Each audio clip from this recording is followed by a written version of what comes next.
नमस्कार. आपण आहोत आत्ता वडगावमध्ये. जिल्हा परिषद आणि पंचायत समिती निवडणुकाचं रणधुमाळी चालू आहे आणि अशातच आज जे आहे 7 तारखेला जे मतदान झालं होतं त्याची आज मतमोजणी आहे.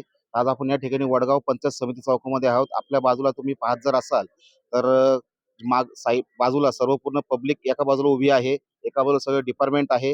आज जे कोणी उमेदवार रिंगणामध्ये आहेत त्यांचं आज भविष्य या मोजणीच्या मार्फत जे आहे ते होणार आहे.